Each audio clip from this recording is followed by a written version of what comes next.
Warragul by 8. It's been a great contest thus far.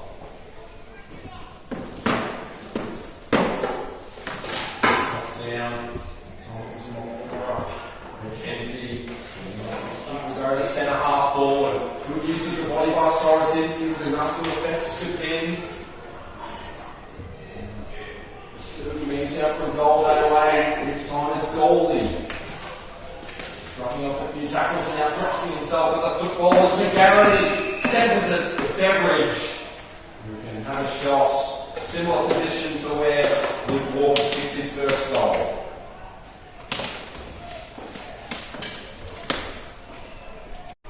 And extend the margin to 14. Swings on the left, off the boot, and it looks good, and it is! Another major on the board, and they lead it by 14.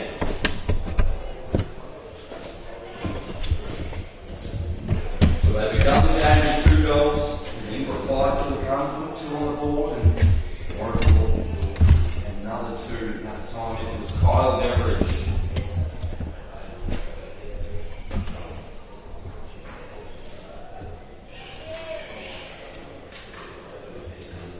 Should have the camera up soon. Apologies for the technical difficulties.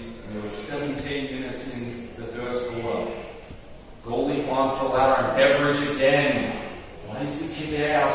It trickles along the ground, and Kilcunda in the back line stood tall and firm and jumping mark. It's reeled in. Brents on the left, down the line, and the interception mark for Warragul that time by Braden Hefford. Now he was listed as a centre half forward, and he's been working across that back line. The pack forms again. This time Beveridge slipped the ground. Ball still there to be won. This time it's Eddie again. His 4th possession of the game. Across to Grennis, who was hampered. Enough to get away the hand pass.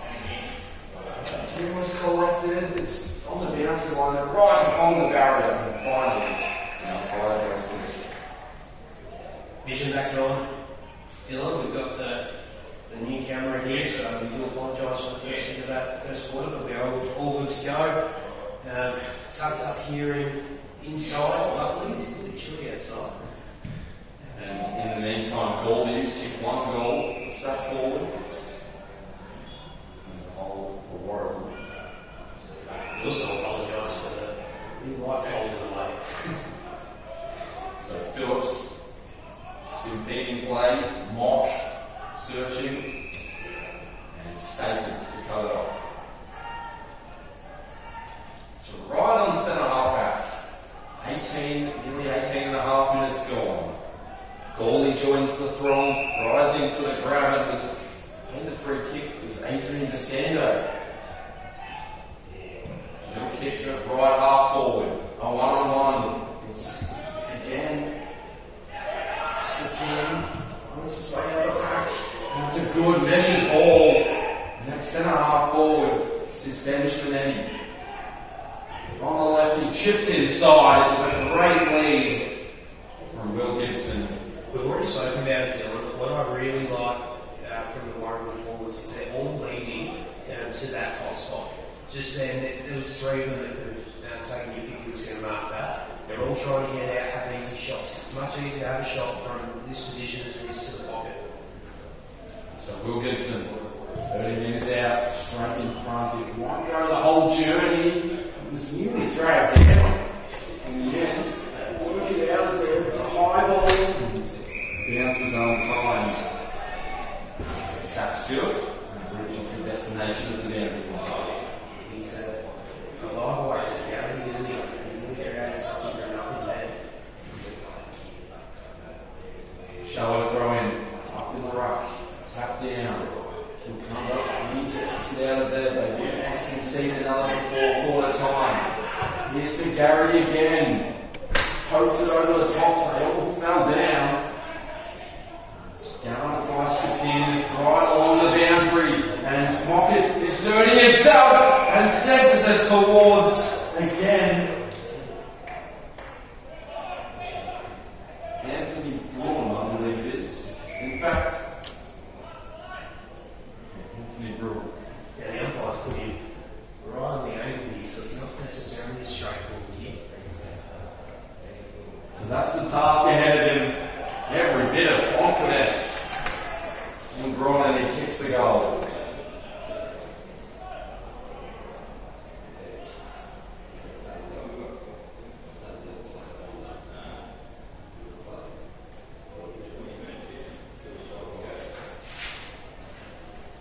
That's the costly goal.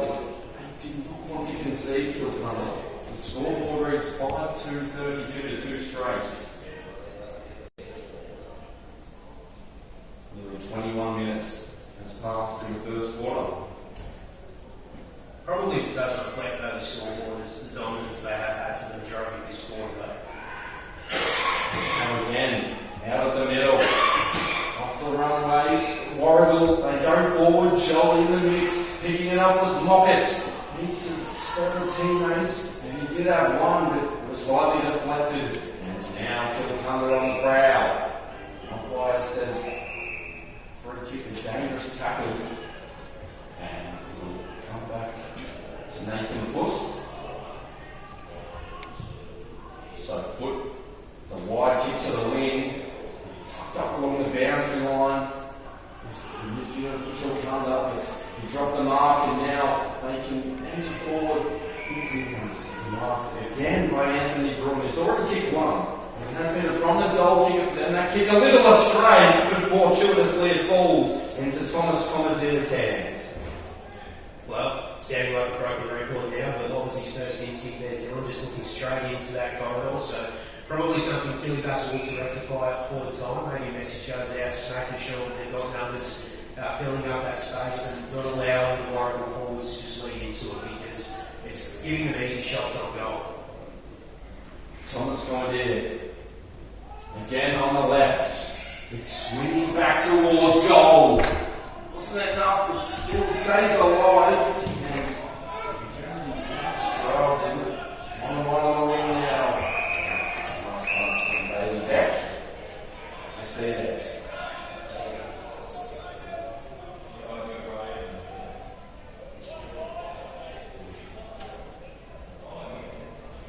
Again on the centre wing. Just under 23 minutes has passed.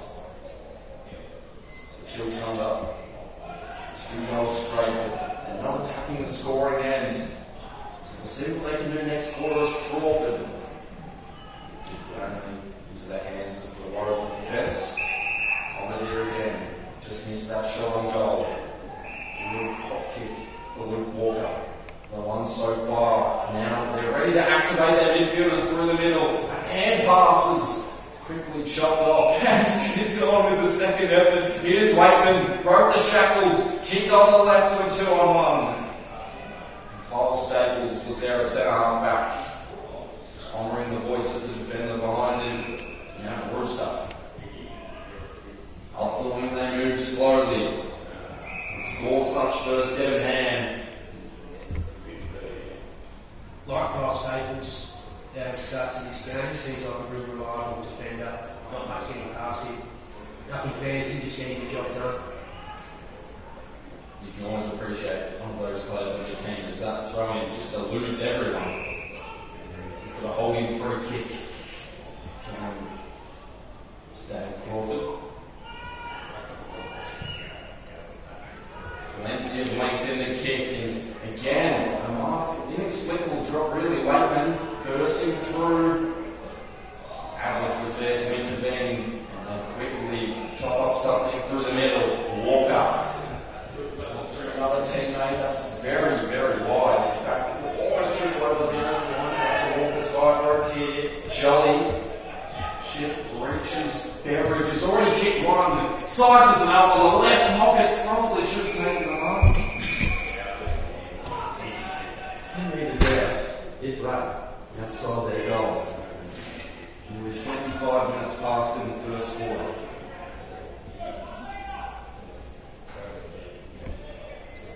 So Mockett will look to rectify the situation, takes it out of the ruck, and now to Beveridge. He did the team thing, sent it at format Garrity. already kicked one and can be the first multiple goal kicker of today's game. He's another lively type, Beveridge, like he starts at this game. He got some dangerous small forwards to the Dusties. No hesitation, just plays on and drills it. And the 26-point lead is opened up for Warragul, 6-2, 38 to 2 straight on the totally workwear Gippsland scoreboard. Gee, mate, the goal up by work a little bit for 10 metres out directly in front. Yeah, he did. As long as he kicked it. Yeah, that's it. That's all that matters.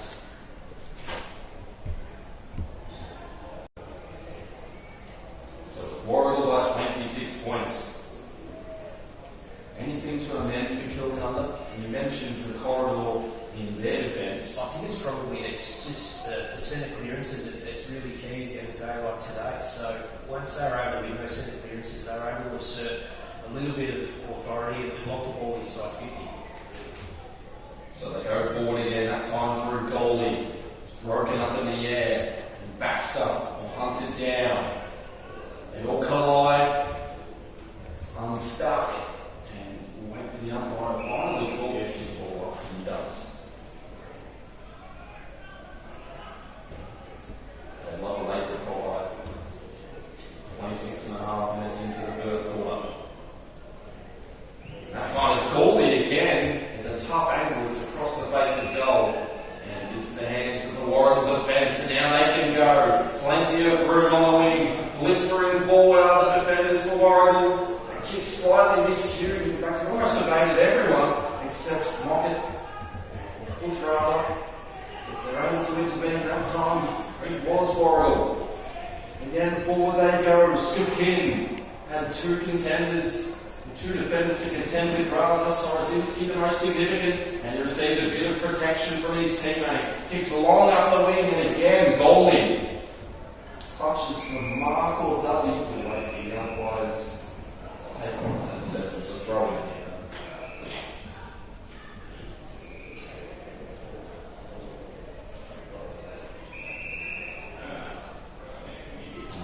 Free kick given. Not quite sure how that was adjudicated. In the meantime, it didn't really matter because the defender made a meal of it, and Kilcunda enter again. Runging upfield was Ablett, kick was smothered, and there's the siren. So a competitive first quarter. We saw Warragul kick the first 2 goals. Kilcunda replied, but then Warragul piled on another 4. And at quarter time, the totally workwear Gippsland scoreboard reads 6-2, 38 to 2 straight 12. Yeah, it was look, it probably ended up reflecting how the game was heading there for a bit there. I think Warragul started the game like a house on fire. Killy Bass were able to keep the next 2. That second half of that quarter, Warragul certainly their dominance. And as we spoke about a number of times throughout that quarter, they just didn't go to that hot spot. They're being unselfish, which is a sign of the team as well. They're prepared to put it to a team that is in a better position goal-wise, and they're reaping the benefits at the moment.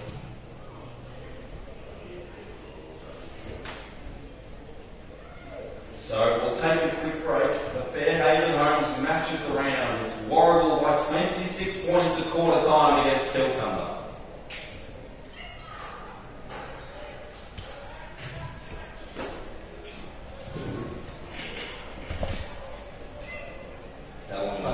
I'm originally thinking, alright, sweet, should we set up over here and push up a little bit? Yeah, what do you reckon? What do you reckon in the corner there? Oh yeah, probably in the corner actually, if I either get that, just that goal size. That's right.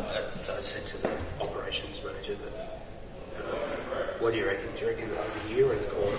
I reckon if it's over here, then that might be blocked off, so in the corner as well. Let's go. You're probably right, yeah. Just start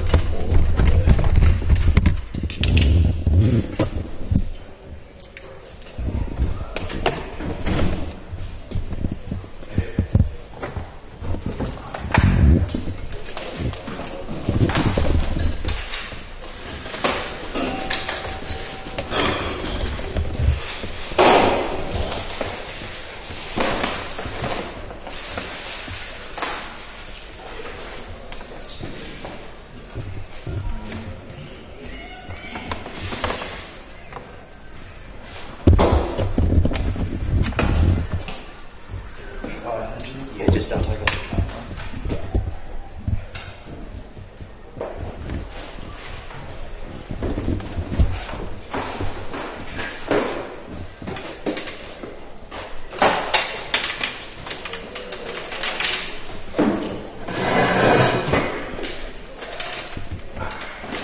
Can't do anything to help. Can't do anything to help.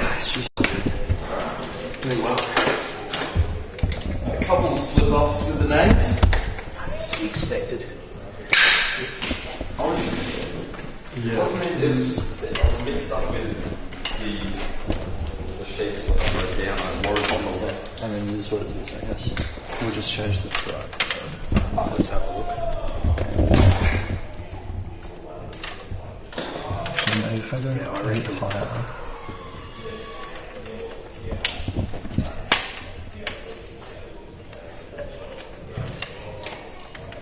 I reckon maybe 7 here. Both up? Yeah, where on Yeah. the shot. I mean, look, if it's there, I might just have to zoom out a bit.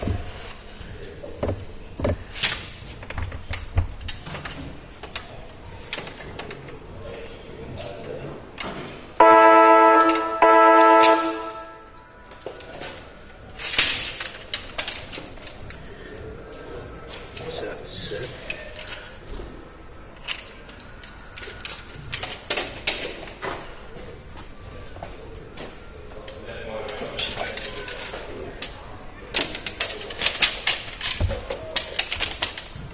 I hear you're a lefty anyway, aren't you? No, I'm right-handed, but I thought you were lefty. So maybe someone else will Let me know when we're so you resume it and then we'll just talk about the first one quickly.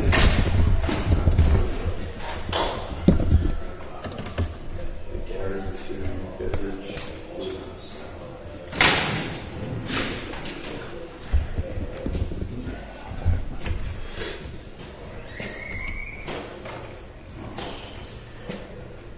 yeah, no, you're right. That's a good. just plug that in. We'll give some kicking goal.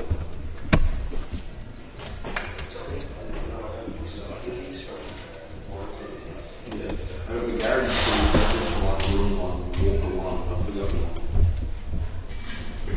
We get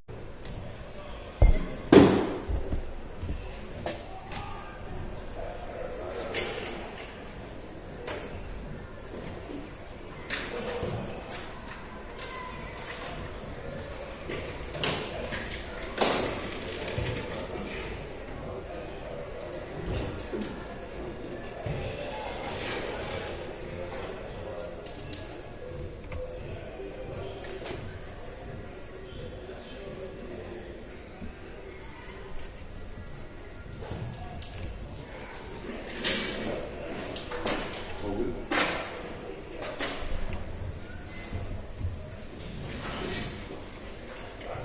HC. It's the HC.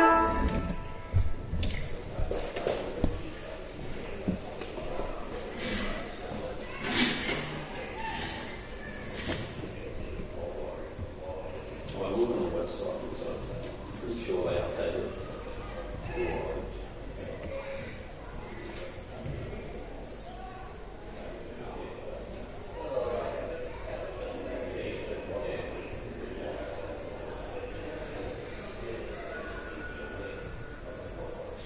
Is it great?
26 points.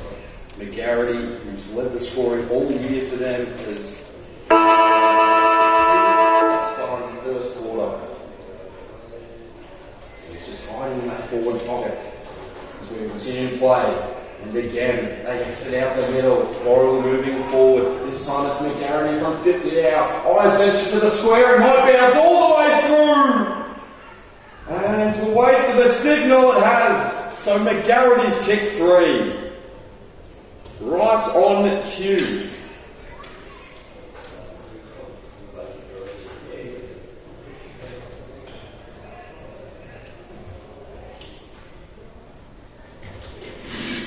The opposite end of the ground, the non-scoring end, as we heard from our expert commentator.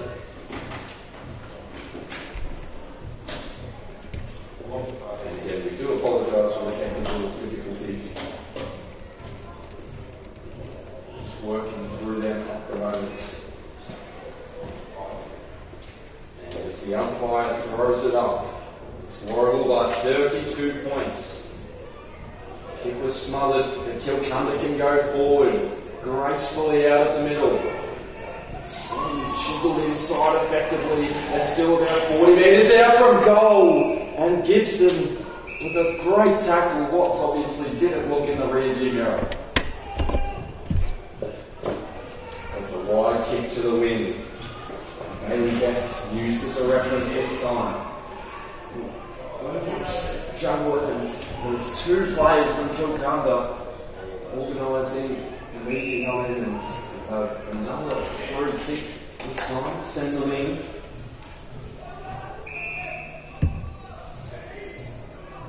Come back to the hands of James Phillips. The camera is all good to go. A bit of miscommunication there, potentially. As Gawley and Gorsuch couldn't reel it in.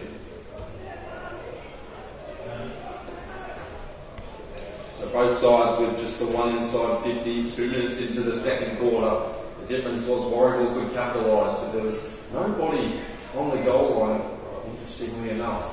And McGarity kicked his third. Walkers kicked off the deck and falling to the ground again. It was for Warragul. Another Bradley. That's a sweeping kick. The mark again was dropped. And indiscriminately surging up the wing. Not a lot of meterage on it, but just enough to find Brewster. His kick was precise for Visser. And again, down the wing. Free kick was being pinned. Umpire luckily didn't call advantage because that was holding the ball for sure if he did.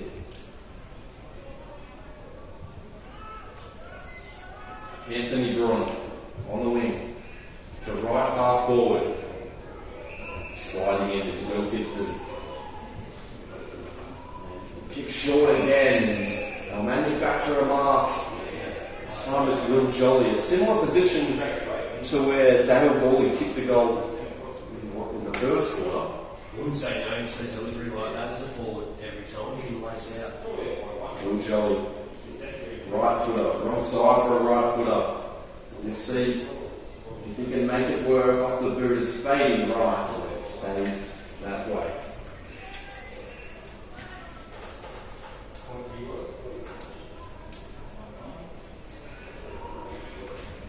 So they'll re-enter play. Across the back line, Daniel Mock to Sorozinski's hands now. Well, honour the voice of many players that congregated the wing. Mark wasn't dragged down. Someone was taken off the play. Umpire lets it roll. It's escorted out.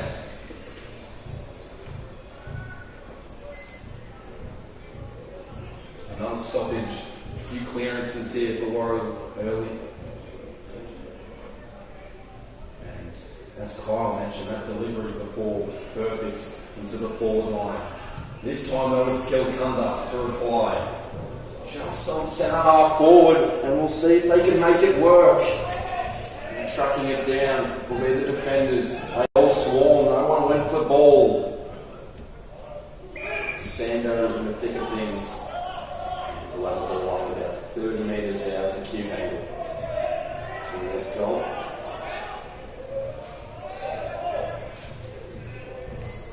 ruckman contend in the air. Let's mock it again. Knocking it down. Nearly taken on. He ducked the head. The umpire didn't reward the high. Instead, he was holding the ball. I don't want that though, Dylan, because technically it's the letter of the law is if you duck into the tackle, as I think he did there, it is a prior opportunity and therefore holding the ball. You probably wouldn't argue if it was paid high, but I'm all for the umpire paying that one, as long as they're consistent, as long as they're able to pay that consistently throughout the day, I've got no issue with that. They have brought it a 1 goal thus far. They've got a long way to go. They're 33 points down. They can certainly start something here. It'll just fall short. And the big set of knuckles. They knock it through, and that's their first behind of the day. 7-3 to 2-1. Makes the totally workwear Gippsland scoreboard. And that's a rigorous ball into the hands of Brewster, the captain.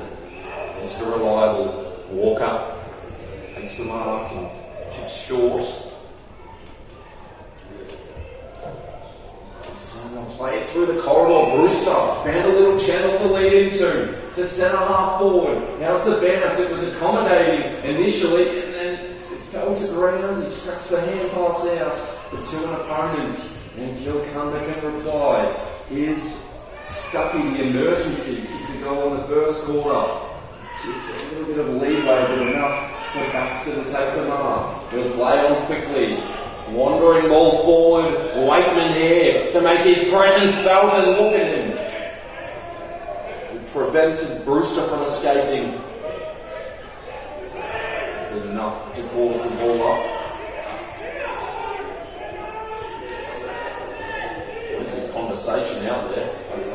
Brewster again knocking it down, but Phillips found a way out to full forward. Wakeman, and that is a great spoil out of bounds by Kyle Staples, as you mentioned in the first quarter. Just a big, robust body, and he's not allowing anyone to take advantage. No, and you wouldn't expect him to get out like there in a one-on-one with Wakeman. He had a fair bit of height and size on him, so ideally you'd like that in the deck if you have the best. And this will be a free kick to Warragul. Brewster again, who has an appetite for the footy at the moment. He's been good, very reliable, as we've said throughout the day. Quick assessment of what was ahead. Really marked by Jolly.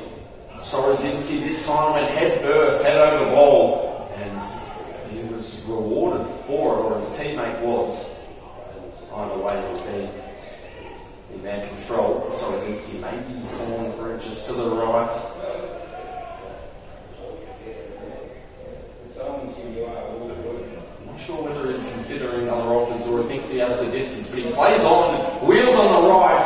It's swinging up, nearly taken by a goalie, but they're still floating around. Finally, the defence able to concede behind. Keep playing on. Beveridge. Laterally for Walker. Walker on the left. Could have been a nasty collision. And it's a great mark. Play on did carry on into the middle. All spills. Foot. And again to intervene. McKenzie to a one-on-one. They'll have numbers out the back. He'll run towards goal, closing into it. And that's another goal for Warragul. Michael Debenham kicks his first of the day. Almost the old Hayes panic for you there, just pushing numbers up the ground and just leaving the full 50 open and just kicking it out of space and letting their forwards run also to do the rest. 51 to 14 reads the totally workwear Gippsland scoreboard.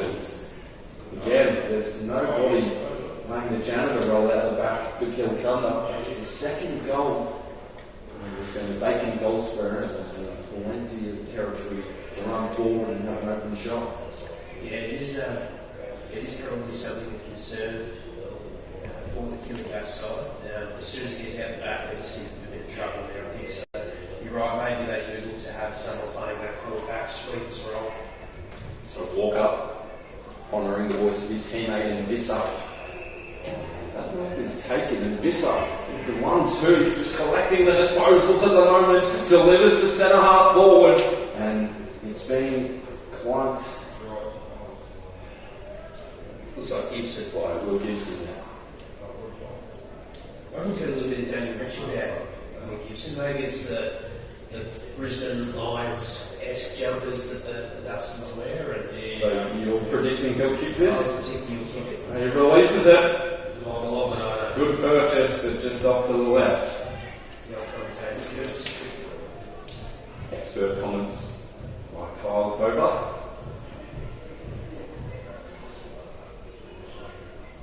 So at fullback, and Gillibrand.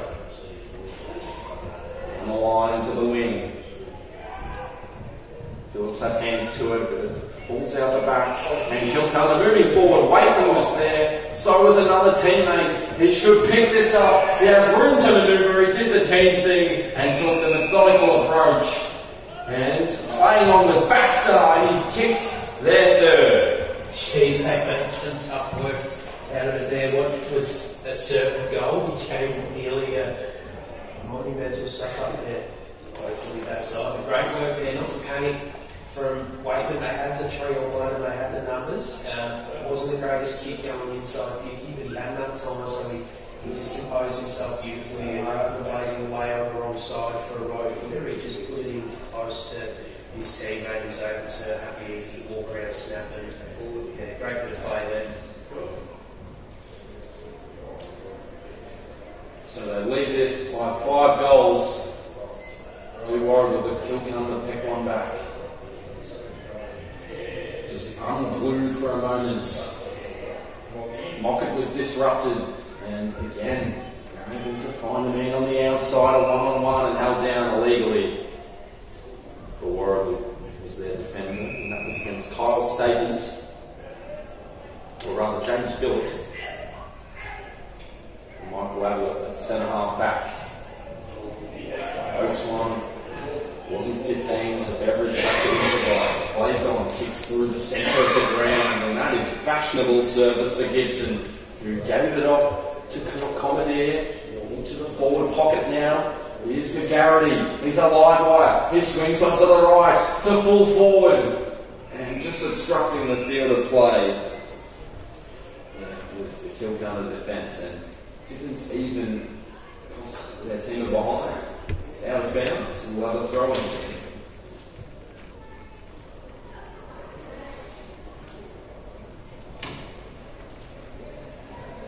One thing that is noticeable is the way that the Dusties are able to move the ball compared to every score from Kilcunda. They've had to work really hard. The Dusties are able to transition the ball a lot smoother and a lot easier coming out of the defensive 50.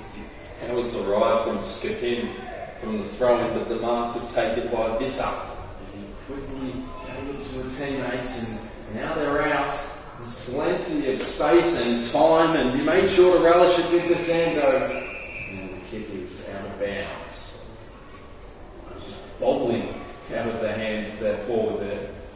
He's unable to control it.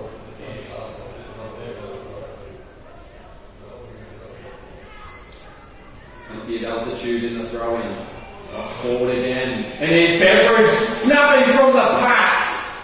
And that is directly through the middle. Yeah, I tell you what, that's a King G comfort goal today so far. Beautiful ruck work there from Braun. Just put it back out into the corridor, but you're kicking yourself if you're not doing a bad score yourself. I would have thought when you're in defensive stoppages, team rule, make sure that goal side and the corridor is covered, and there's just far too much space for Beveridge to work with you there. An early contender for our King G Trade Comfort Max goal of the day. And it's Warragul who kicked 9 goals for. Just under 15 minutes played in the second quarter. They lead this by 40 points. Up in the air, goalie really got hands to it. They're all sprawled out on turf. The umpire pulls the ball up.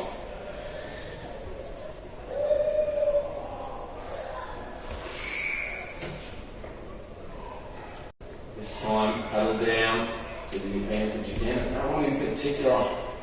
There's a few Warragul players there in the midst of it. One was Kane Oldham. He bangs it to centre half forward. Fair pack beginning to eventuate. This time Mockett on the left had it stripped of him. Someone was barreled into there. It floats around. And again, escaping was Oldham. Plenty of possessions racked up by him. That was a probing goal, but Gippy was unable to mark.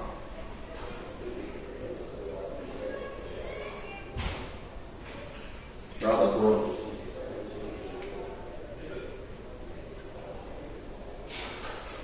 Any observations so far in the second quarter of notes?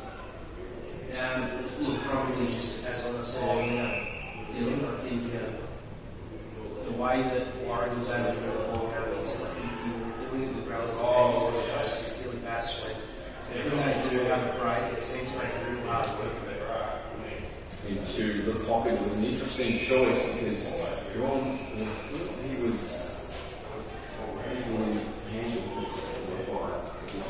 Take note of it now. Another ball in, about 20 metres out from Warragul's goal. They lead this by 38 points. 9-4 for 3 goals 2 on the totally workwear Gippsland scoreboard. And a big free kick this time for Kilcunda.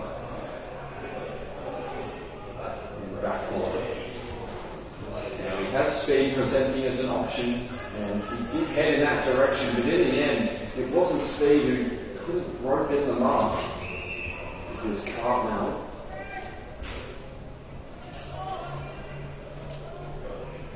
Another throw up. To contend in the air. Brewster again stamping his authority, falls to Beck. That's Todd Beck, right to his brother.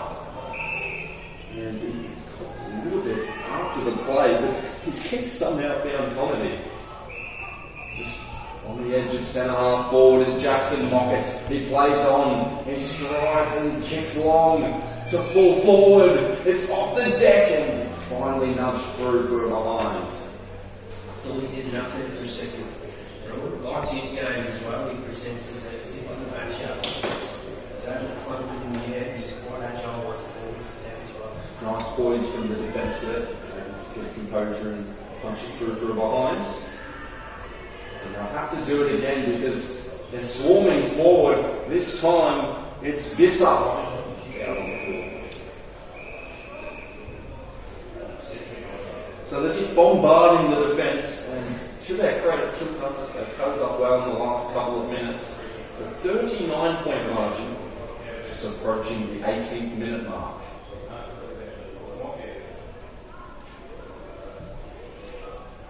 So the pack forms again. Mockett, nice spoiled by speed. Floats through the air, does the Sharon. And Kilcunda can pick it up. They interchange through hands. Eddie across to the midfielder, and now vacant was Crawford on the wing. And now he elects to go, and he probably shouldn't have because they were all on top of him. Finally gets a hand pass out. And Steve frees himself up. No choice but to kick there. Bouncing out. Just avoiding Branson Phillips.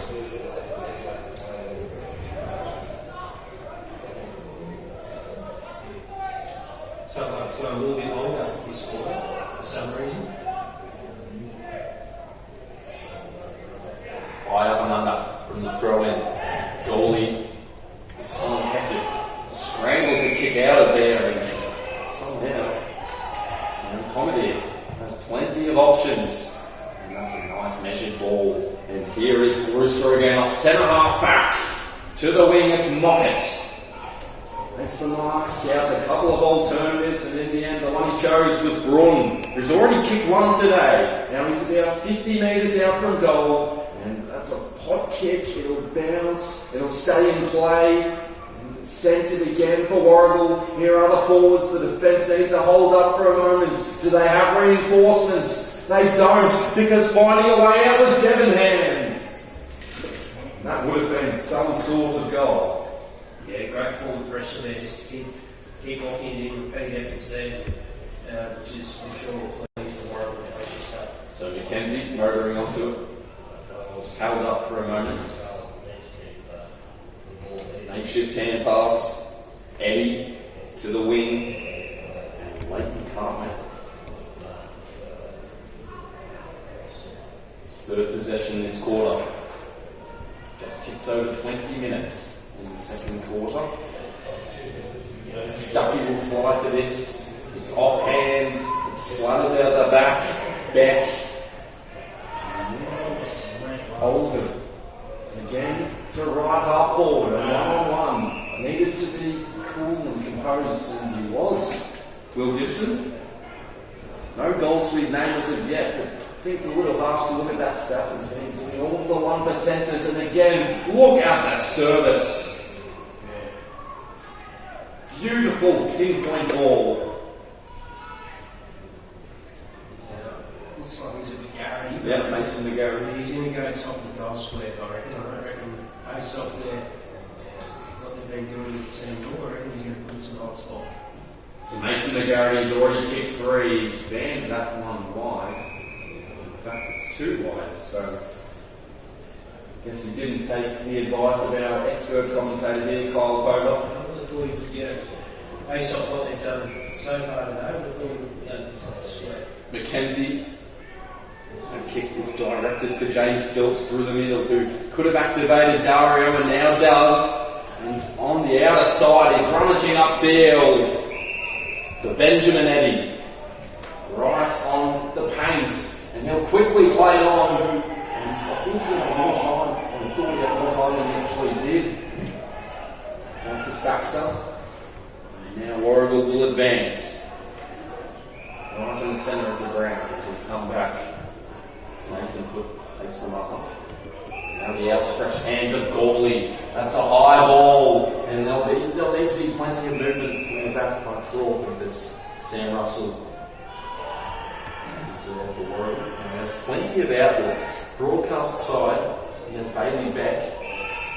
And the other way, for Kyle Staples.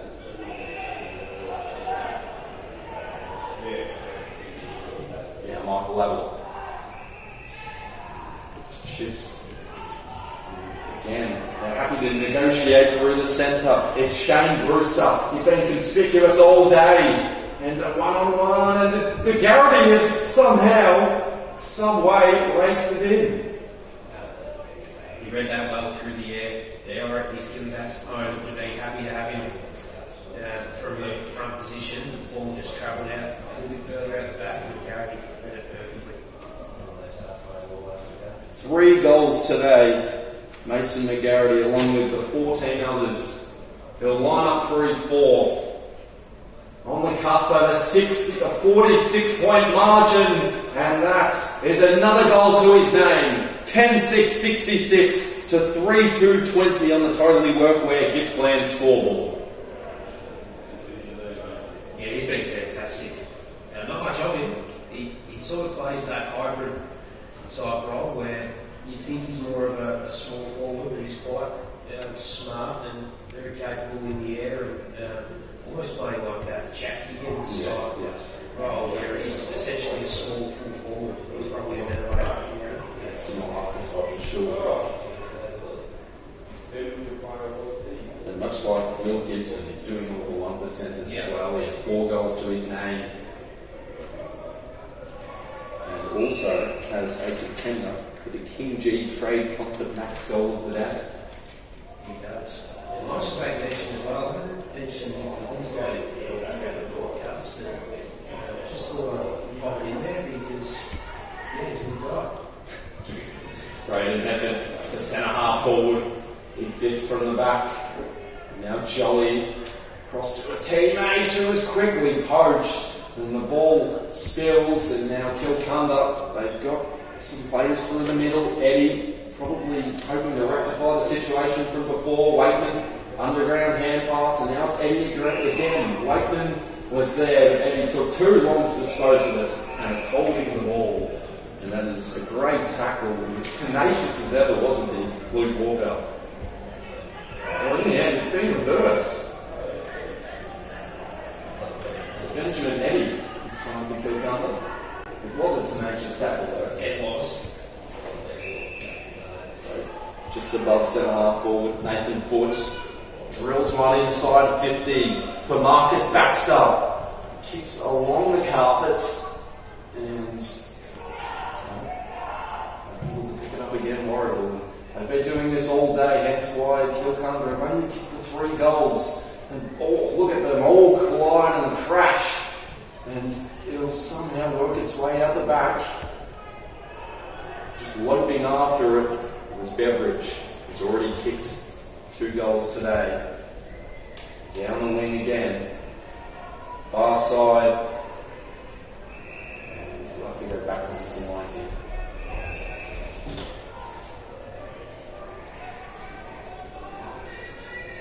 Looks like it might be that man Gibson. Oh, yeah. Forward again, and Braun. His attack on the ball, yes. Fully fledged, eyes fully open. Severe pace. Yeah, you're right, actually. Hit that so soon, so he's way out for a shot. His signal is a fair way out.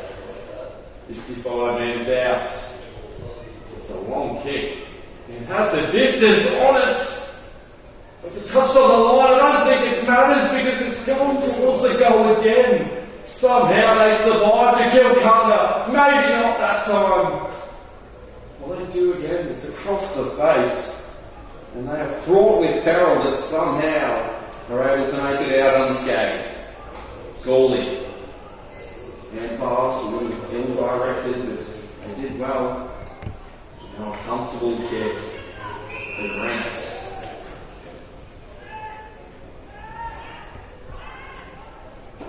Grants lugs it towards the wing. Baxter is there.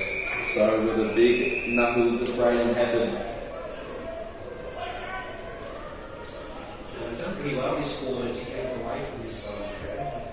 The angle of the back camera, trying to do our best to get this pocket. And slightly obscured Heaven. Here down, here's Waitman. Refrained himself from giving it off initially, and then down to 10 names to watch it fall. It's one bounce over the line.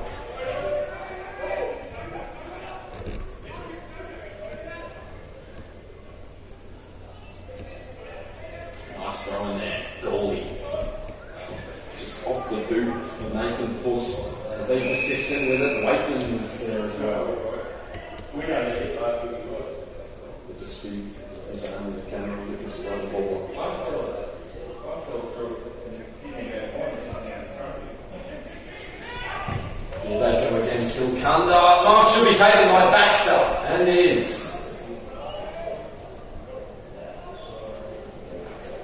Perfect ruck work there.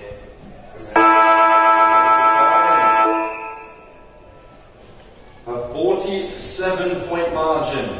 Maybe only temporarily Marcus Baxter can give them a little bit of motivation during the half. And he does. 10-7-67 to 4-2-26 on the totally workwear Gippsland scoreboard. That's a goal that you could say they desperately needed. They're still hanging on by a thread, card. Yeah, absolutely. I think that one maybe just gives it a little bit of sniff and a little bit of momentum going into the break, but it was certainly all Dusty's in that quarter. They were able to keep away with it. And Van Gary, who spoke about in pre-game, being a dangerous live wire up forward.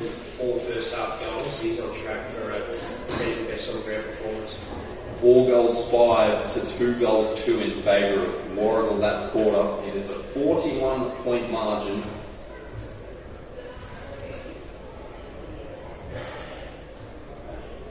And if you had to select one player for Warragul or Kilcunda, who would you say has been the most influential? I think it is that man, Gary, with his 4 goals. I'd like to skipper Bruce's work off half back as well. We seem to be in everything, giving them a lot of drive and reliability and just a bit of composure and controlling things from the back half. So I really liked his game. Also liked Will Gibson across half forward from the Dusties. Has he kicked a goal? Not sure. Has he kicked one? No, he hasn't registered a goal yet, but well, maybe one. We're waiting for confirmation that part-time and that there in Kilcunda. But yeah, so Will Gibson's down across the half. I really like him. We've spoken about the 1-7s he's had. Set up a few goals, and I think the difference though is, as we've spoken about, going inside 50, Warragul have just been more inclined to put it to that dangerous hot spot compared to Kilcunda. That's really worked for their goals, whereas it seems to have become a little bit easier for the Dusties. So Mason McGarity with the 3 goals for Warragul, he's leading the charge.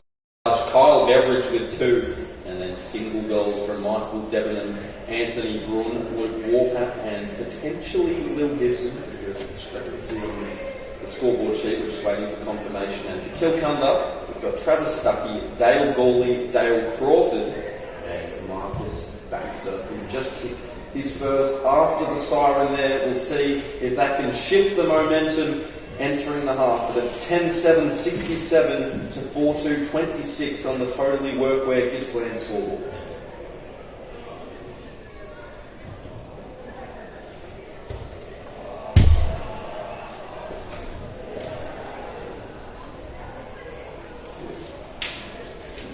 So, do you guys have the scoreboard on the stream on a Superbug or? Yeah. You do? Oh, okay, cool. I wasn't sure if you wanted a shot of the scoreboard or not. Little scoreboard.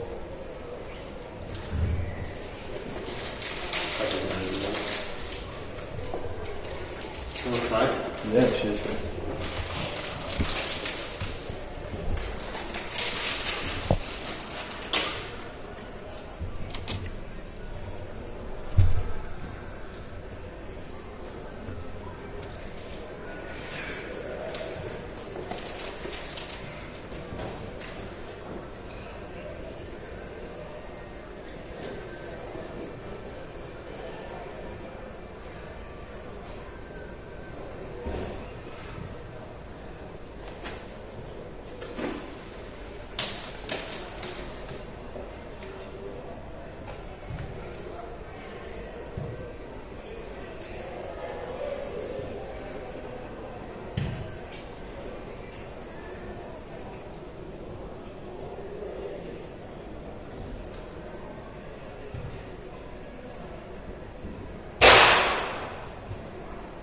I'll pull up the scores from around the grounds just in case there's any dull thoughts. Yep. What's the website of the scores? HD. West side. Gippsland. No, West.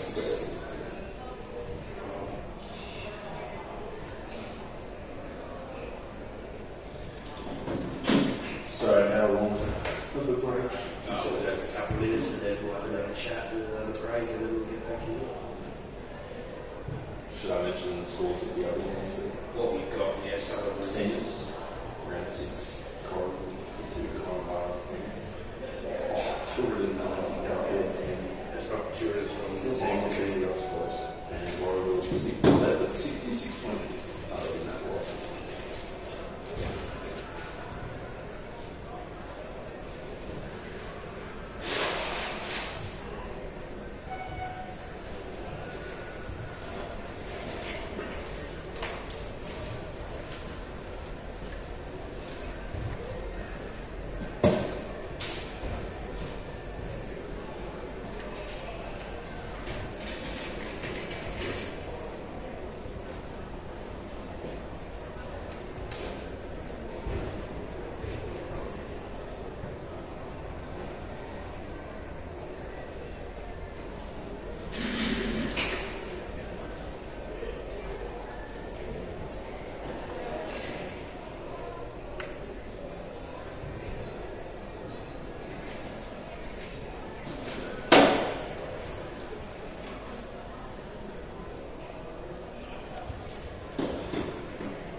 Welcome back to Western Park. First half is over. It's 10-7 Warragul and 4-2 to 26. Leading goal kicker, Mason McGarity. He's kicked 3 for Warragul. Kyle Beveridge with 2, and the rest are single goal scorers. Single goal scorers from Kilcunda. Here with Kyle Pover, our expert. Comments? What have you observed so far? As we spoke about in that first half, Dylan, I really think that the game's being won out of the middle. It seems that any team can get the ascendancy with that centre clearance is able to lock it inside their forward half for a considerable amount of time. And of course, Warragul being the recipients of the majority of those centre clearances. They've also been a little bit more organised defensively. I think when they're transitioning the ball from half back, as opposed to Kilcunda, it just seems to be a lot smoother transition. There was one goal though late in that second quarter for Gippy Bass, which would have given them a bit of confidence. They were able to get a goal late, and that was purely by moving the ball quickly and almost that Pagan's panic style of footy where their numbers push up the ground and have a bit of space to run back into.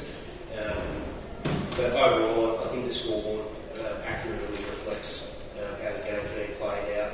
Warren were able to get it on their terms early. A bit of a fight back from Kilcunda, but for the majority of the back end of the second, the first quarter and the first half of that second quarter, I think Warren was certainly the better side. Really like McGarry's game, plays almost as that small full forward that we spoke about, not necessarily a crumbing forward. He's also very capable in the air and on the leg as well, so no doubt if they've got any chance of coming back from this, now, just on McGarry, as you bestowed on, he has a contender for the King G Trade Comfort Max goal of the day. There's also another contender in there, but we're yet to see a high flyer. That's the Fused by King G mark of the day, so we're hoping we do in this second half. Now, around the grounds, we have Coralline 7-10-52 defeating Corumburra 1-4-10. Turin and Dalmore 17-7-109. They're taking it up to Garfield, who are 1-5-11. Turin, of course, they're 5-0 on top of the ladder with a percentage of nearly 304. And Garfield, they're on the bottom, 0-5 with a percentage of just under 30. So it's a tough day at the office for Garfield for sure. Yeah, and we actually one of the camera operators from their new coach, Garfield, Paul Carlos. Paul's again another very well respected country football coach. He's coached at KC, he's coached at Coburg, he's took the league out for Parrots to a couple of premierships, so he knew what he was in for when taking the Garfield role. I think he knew they were in a bit of a rebuilding transition period, so I've got no doubt that this year was more about just getting games into some young players, because they are very young side, and just trying to teach the basic fundamentals of the game plan, and I'm sure next season we'll see some of those come to fruition. Now, a major surprise and potentially a big upset brewing out at Kui Rup. Kui Rup, who are 2-3 on the season. They're 3-6 4-6-30 at half time, so a 6-point deficit. Could we see Phillip Island taking their first loss? I mean, we did the Kui Rup first Bunyip game a few weeks ago, and they ended up getting blown out of the water, Kui Rup. But for the first half, really competitive, and I think the same as last time, they actually just wasn't against Kilcunda, but just a little bit wasteful going inside 50. But they certainly have good players. Their midfield in particular is very strong, and also big and under players as well.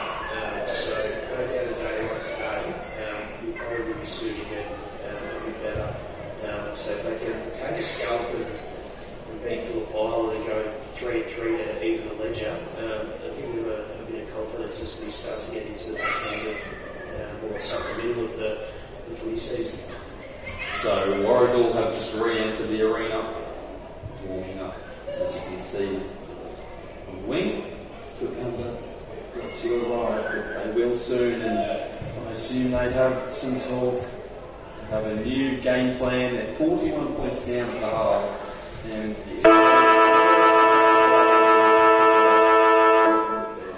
I think it's making sure that Warragul aren't able to get those easy shots, which I think they did to a little bit towards the back end of that second half. They were forcing Warragul a little bit wider and just protecting that corridor, but I think for the majority of this game they've just allowed Warragul to score too easily by bringing the ball back into those dangerous spots in the corridor. So if they can shut up the corridor and force them wide and be able to play that silly shot style from you that they were able to do in the back end of that second quarter, they might just fancy themselves with a sneaky chance. But I think one thing's for sure, I don't think they're clearly going to be able to chip away at this 7-goal deficit this quarter, but if they can get within, say, 3 or 4 goals going into 3-quarter time, you just never know. So I think that'll be the instruction, is just try and win the quarter, win it by 2 or 3 goals, get yourselves in that sort of 3, 4, even potentially 5-goal margin, and try and put themselves in the wind in the last quarter and back themselves to clouds imposing themselves up ahead. So moving from right to left, all the sun seems to be fading. So we might have a wet second half. And for Kilcunda, that means that they'll have to attack early. Yeah, I wouldn't mind seeing Waken go spend a bit more time up on the ball, just give them a little bit of spark. We're not going to be playing across that forward at the start of the morning. I haven't seen the ball get down there as often as he'd like to be able to create much spark. So maybe he can start the midfield, which looks like they're running straight out of his positions. It looks like that's exactly what we're doing. So I don't mind that move from us, getting him in there, getting him in one step. Hopefully he can spark his team for a second half comeback. So Riley Skipin, the closest to full-back for Kilcunda, and he's joined alongside Thomas West. Daniel Mock is also in the mix, and Anthony Dario alongside Darcy Clay. So they're all line up. There seems to be 7 forwards on that. There is 6 forwards. Obviously, 6 and 6 for implementing. I think it is. I believe it is in big country footy. There's some leagues like that.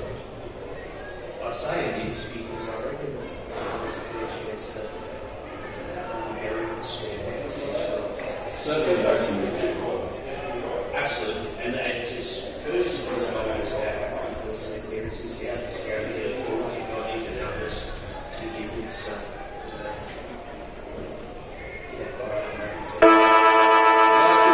Play, and it will be Mockett and Goalie in a tangle.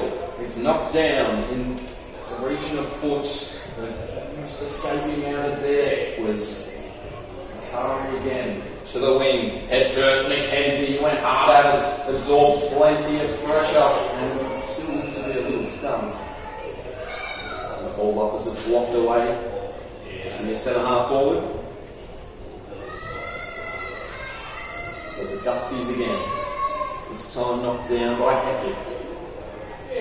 Swing it around and casually now running towards half forward. That is perfect for McGarity again. He's already kicked 3 and can potentially add a 4th. He didn't even really have to lead there. He just knew that he backed his skipper to the hot spot of goals, and you kick it there, and I'll make sure on these skippers. Seems to be the attitude because, it's very important after 4 goals would be his second highest tally of the year, and he just missed that to the left. It's probably not as easy. So Sorozinski washes it out of there.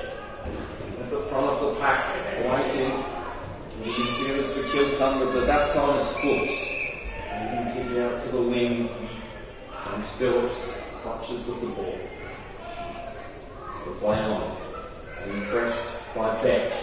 Released the kick in time. Out the back was back, so it wasn't enough. Up and down the way, throw it.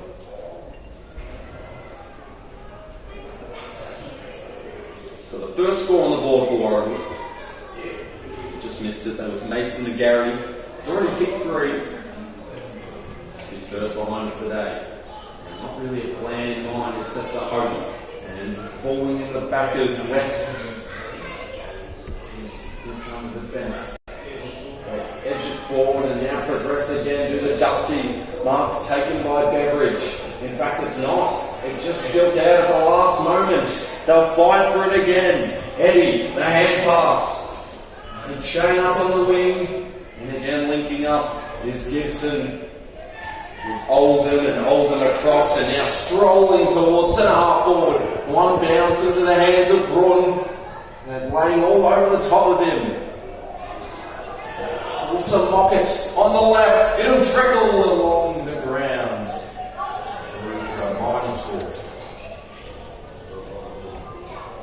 Quite agile for a newcomer. I can say a couple of follow-ups at ground level. 43-point lead for the Dusties. Sorozinski again. Bring back the barrel. Plenty of territory gained in that. It'll bounce out the back. Running onto it is goalie, usually the ruckman, so probably unfamiliar space for him. Kicking off the ground, Gorsuch. Now, if this was the outcome, we'd probably say insufficient 10 marks. It won't be. No, you very rarely see it paid there for sure. Gee, that's where I think that can be dangerous. When they're looking to move the ball in that really swing shot style. So Anna's foot, and also Cartmel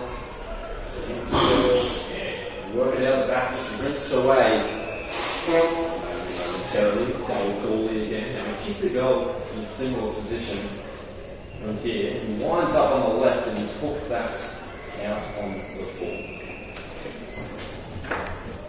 Just blazing away at the goal there.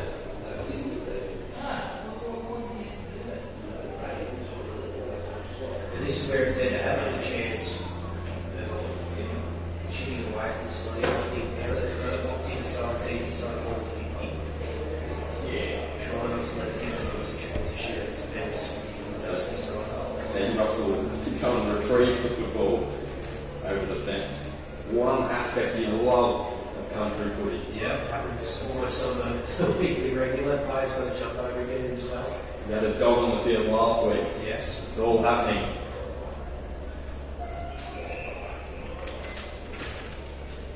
Here at Western Park. They'll just flirt with danger here. And the mark is paid for Darcy play.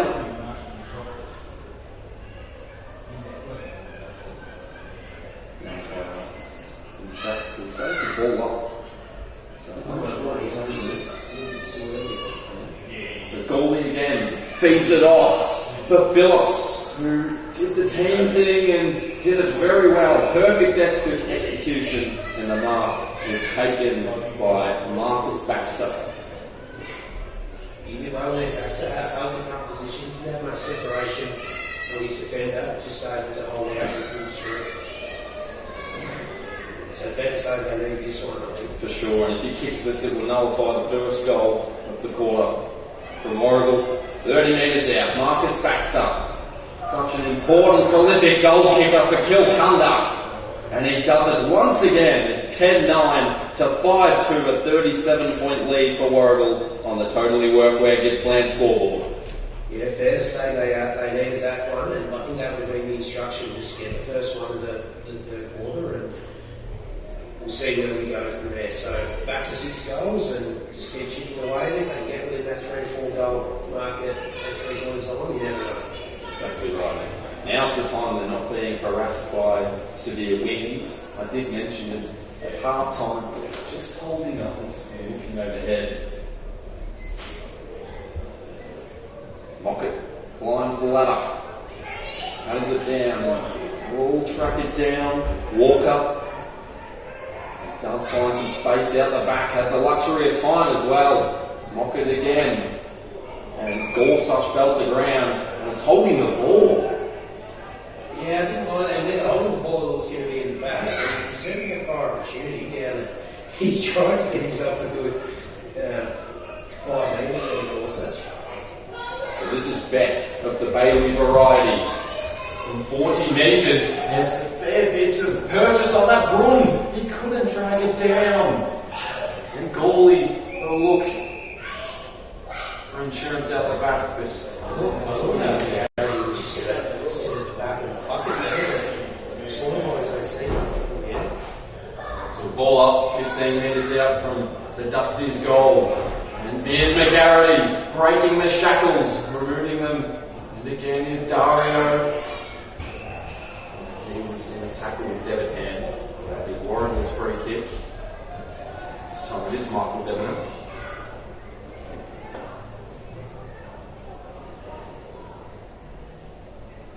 Tough angle. Challenging kick. Not beyond it.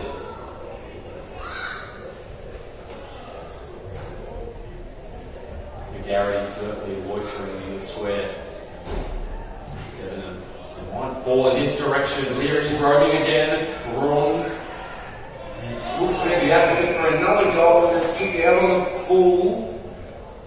Obviously had an obscure view.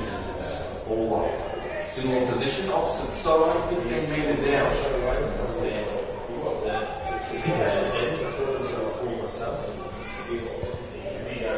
Mock again, the advantage of the opponent, really Dario.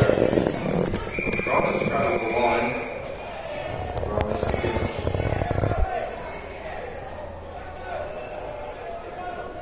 37 points behind the Kilcunda. It's deep inside their opposition's 40 to 50.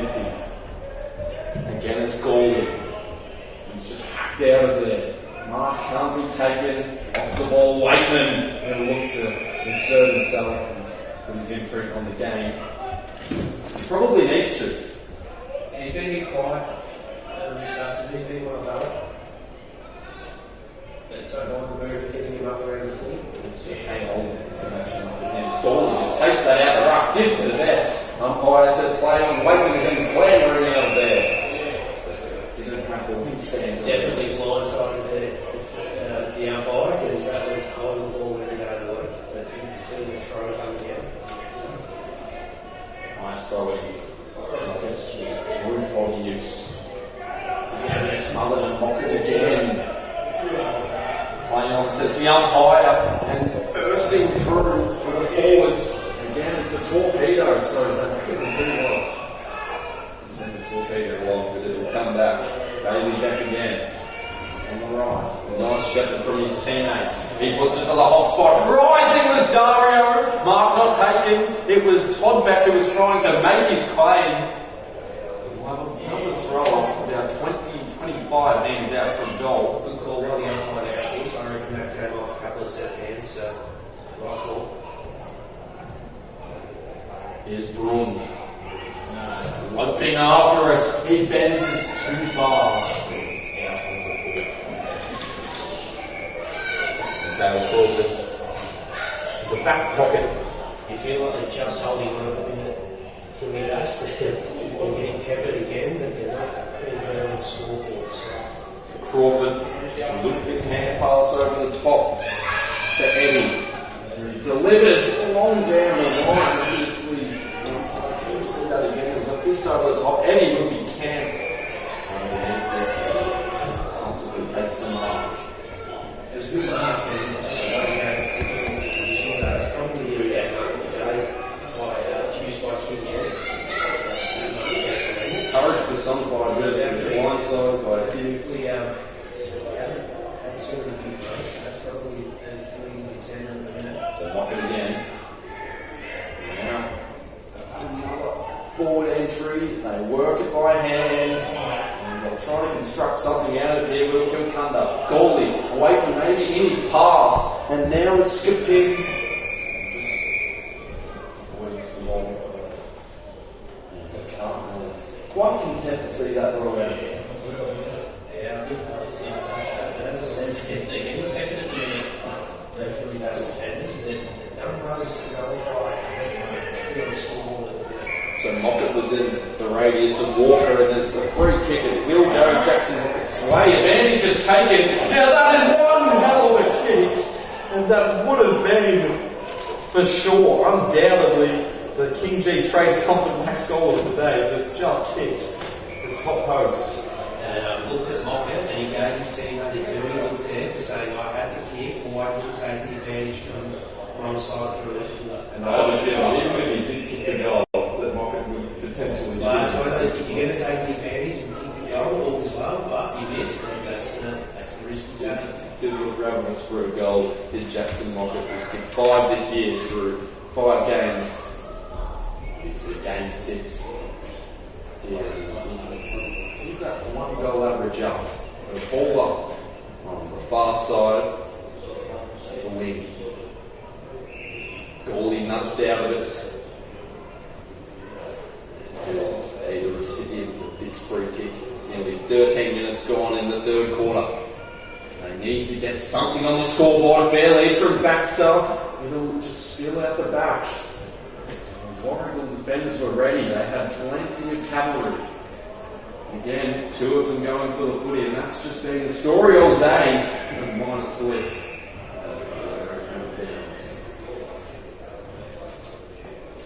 We have seen that all day, haven't we? We've seen multiple Warragul players going to garner the footy as opposed to just the one wicket.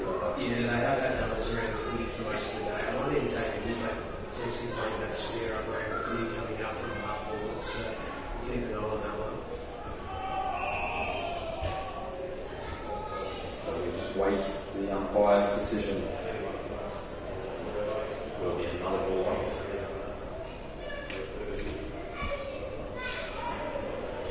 Fed out of there.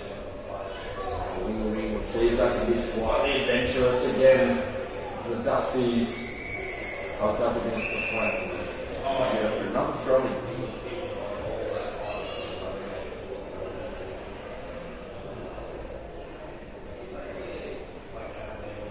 So we'll definitely keep an eye on around the grounds. Truly Ruck can upset Phillip Island, but in the meantime, 38-point margin stands for the Dusties.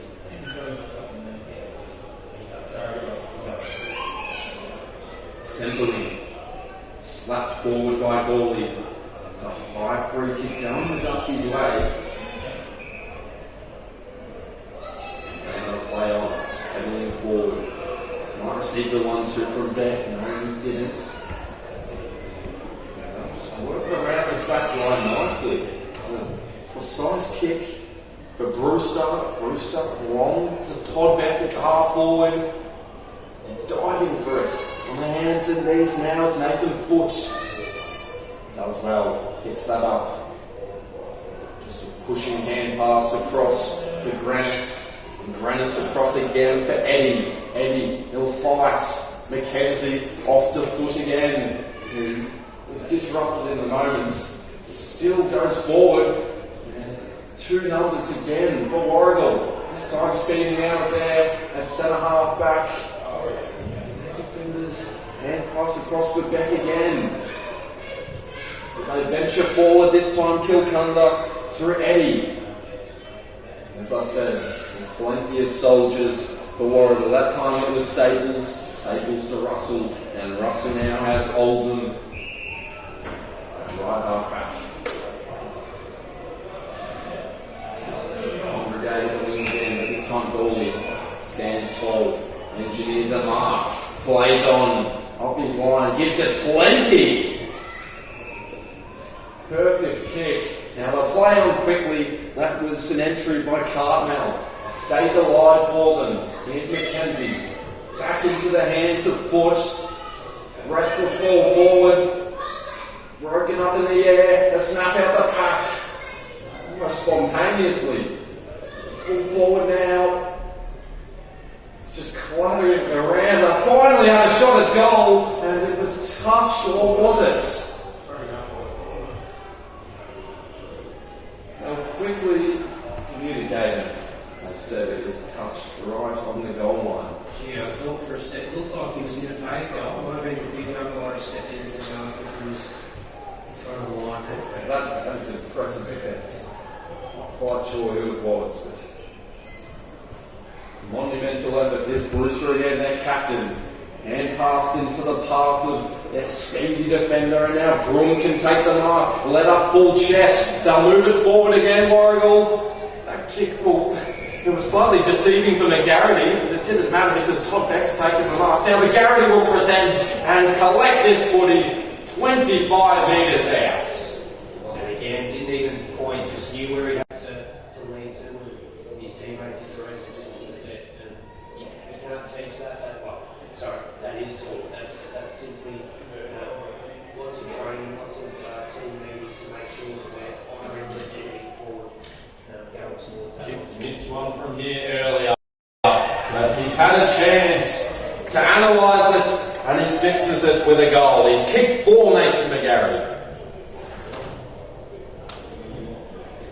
11-10, 76 to 5-3, 33 on the Totally Workwear Gippsland scoreboard.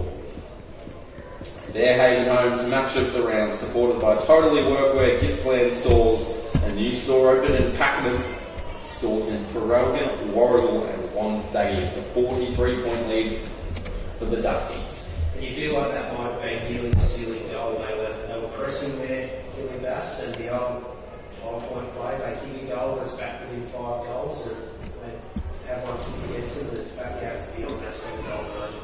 So Cooley again, and they'll exit again. Look at that. That is a roost for McGarity. Parked underneath this one as well.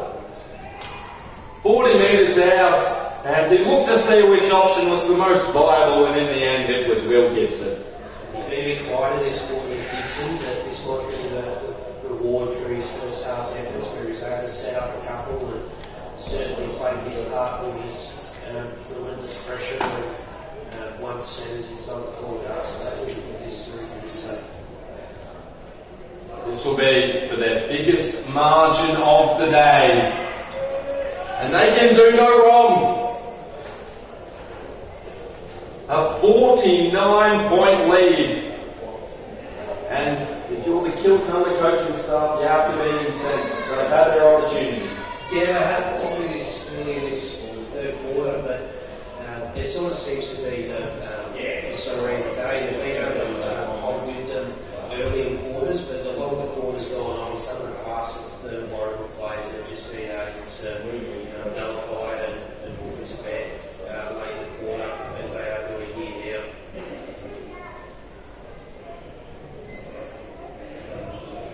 Yeah, will he be Mockett again? Mockett. An acquaintance. That ball just falls short of Mockett. In fact, it was a different rugby. Garrity is lurking, but Mockett. And pass a little errors. They don't get there. The numbers multiply.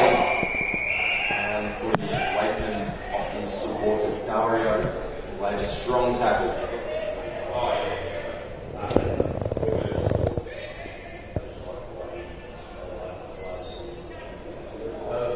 Good body use from Mockett. Been hunting after the footy again. He's been doing it all day. As Jackson Mockett yet to see a goal to his name. He's very deserving of one. Yeah, absolutely. Mockett. His follow-up work as well for a good fella. So Mockett lays the tackle on Mock, not to be confused. This time, Coley hand pass Wakeman on the left. Just clattering it out of there to the wing. Debenham hand pass back in order to go forward. The two work together to their own advantage. Gibson and well, here's Kilcunda's chance. It's Phillips out of there, just dispatching towards the wing and over the head of Leighton Carlton.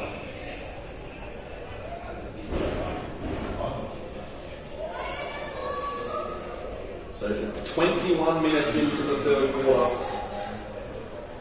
This time preventing a bye is Hefford. So now a chance. Here's Stuckey. Long ball forward. Couldn't bounce right for Baxter, but he still has an opportunity. There's a window there for Foot as well. Because in the end, the Warragul defence is too strong and too poised. Will Gibson. Through the middle of the ground they go. Brun. He's done that multiple times today. Couldn't grab that one. I'll have to shuffle the hand passes off. Kick framework is set up for McGarity. Now Sorozinski's been a great defender all day, but he might not be enough for McGarity, who has just missed to the far side. But that would have been something, Kyle. Yeah, that would have been our fused by King G. In fact, that's our King G comfort max goal of the day for sure. Just shows that you as a defender, as soon as you go to ground, you just pull yourself out of that contest. So keeping your feet is vital. Sorozinski showed strong faith in Dario down towards the interchange bench and stands almost running into his teammates there at full steam with Gorsuch. Really head first through the interchange bench there. Good margin now. It doesn't feel like a 50-point game, though. It really doesn't. It sort of feels like they're only 3-4 goals down, thinking that side. And even just saying that, you can see what they're trying to do when they go inside.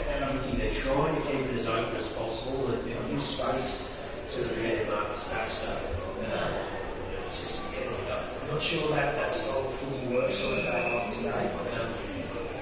Numbers around footy and forcing Stockland is a lot more, so I think you might be the way to go. Because in transition, it's coming out pretty quickly as well. So Gorsuch lays a tackle.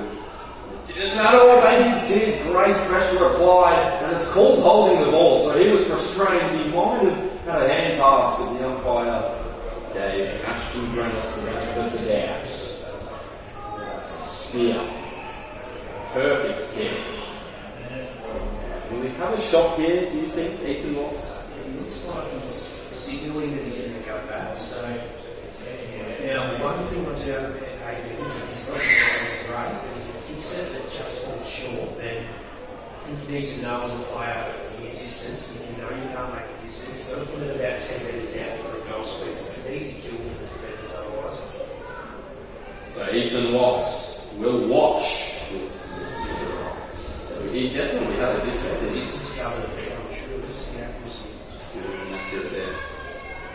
5-4, 34 to 12-11, 83, nearly 24 and a half minutes passed on our totally workwear Gippsland scoreboard. So we're able to communicate here. Warragul midfielders not an accommodating bounce there for Gibson and sliding in. Presence found, but essentially to his own detriment, and it was Gorsuch and Visser.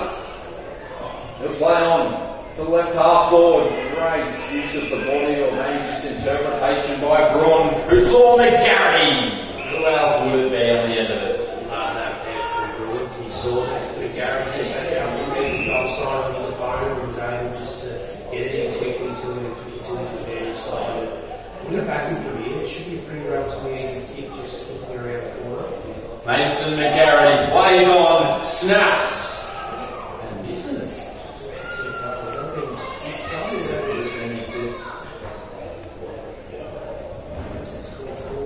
4-4, I reckon. Is that an opportunity? Sorozinski has a fair boot on him. Just need these players to oblige. Waitman constrained and engulfed by the tackle immediately. He's doing well today. They just can't quite get into the game. So Mockets with a fist. A couple of Warragul players surrounding this one. Devon Mann off to a teammate. Launched it forward, a 2-on-1. He'll play on, stroll into the open goal, and it was solid, but it didn't matter. He went with the second effort. It was great defence and a great attempt. But in the end, Kyle Beveridge kicks his third.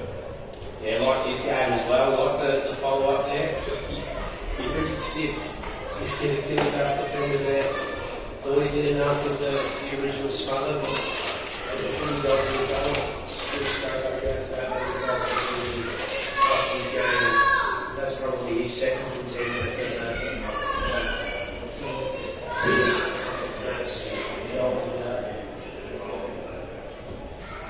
That's unlucky by the defence. Everything in his power is to stop that, but unfortunately, nothing we can do about that. Ball thrown up again. Gould opponent there. And now they're streaming forward. McGarity, he will take the mark. It was definitely missing. And if that was going through for a goal, we would be discussing it definitely. I'll tell you one thing, McGarity, the way he reads the ball off the boot is that's the biggest asset, I think. He's able to read the ball quicker than any other player. Mason McGarity with number 5. And he's not done yet. There's still a quarter to play. We're late into the third. 27 and a half minutes has gone by. 14-12, 96 to 5-4-34 on the totally workwear Gippsland score. Yeah, he's been fantastic. I think if we were to stop the game now, he'd be just about the best player on the ground. Kicked 5, I think he's kicked 5-4, definitely 5-3, set up a couple as well, so no doubt he's made a difference this afternoon.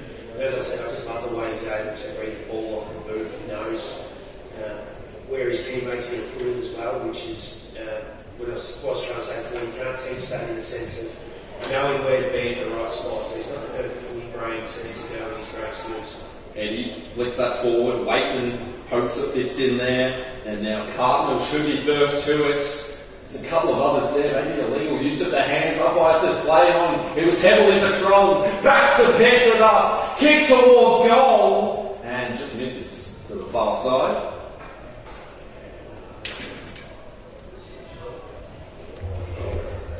He's been great today, Baxter. He's done everything he can. Yep. Warragul from full back to Holden and into the hands again.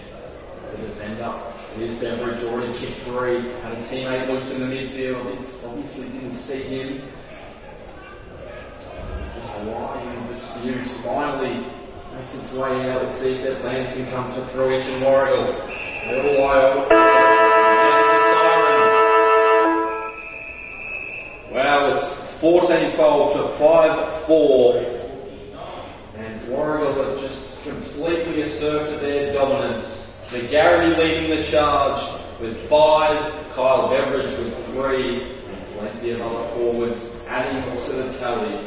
Let's see how Kilcunda can reply in the fourth quarter. Kyle, any last words? I think early parts of that quarter, they were able to just hold on and hang in there and had their opportunities to get 35 goals. That's why it's great. Distributing forward and now just waiting for this to fall out of Beck. And probably not the most conventional because they were still danger infused. And now they can enter again. Visser, right to the teeth of goal. It goes long and it's through for a score, or is it? I think it's actually paid them up. He's paid them up. Is that And now? quickly plays on, and Mockett gets the goal that he's been searching for and so desperately wanting all day. He deserved it too. Yeah, great little clump there at the back, contender for our accused by King G. Mark of the day. I'll make mention as well for our, just to give our injury uptake card as a go. The double NT uniforms, healthcare by totally workwear. I haven't really had too many injuries to report on today, which is always a good sign. But yeah, big shout out to double NT uniforms who are great supporters of the broadcast, and of course we're probably proud to launch you like the total workwear Gippsland stores. So Hefford and Goldie to combat in the air once again. Hefford had the jump that time, and that's a double hand volleyball style tap. Now here's the forward line again. It's Beck, sweeping hand pass across. Vicinity of a couple of unsolicited Kilcunda players, and here's Sorozinski rather. They all are buried into the turf and will have a ball up. 73-point margin goal.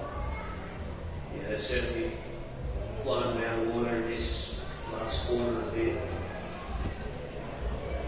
So maybe multiple running there for Warragul.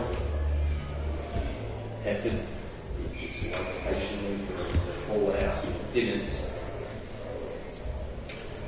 Mostly noticed Michael's probably spent more time on forward than he has in the rugby today. Last week was the Panthers been predominantly playing this kind of rugby. So Phillips making himself free, and now Mackenzie, hand pass, and back in order to go forward, foot along the wing, and Dale Crawford staying in play, he did not. So it could have been potential pushing for it. So Gilbert. Down the other end, oh, there's a big heavy collision, and well, we hope we don't have our first injury of the day. I want to put the monster on there because that was a sticking out. That was a big break in. That is, and he looks to be pulling up sore. That's Nathan Foot. He's hobbling a bit. He's trying to run it off, so maybe it's the stinger. He's been productive all day for sure. So DeSando to the wing. Easy work for the job. Difficult mark to judge, but simple task for him. Now here's Mockers again. Up forward is our expert, Collins.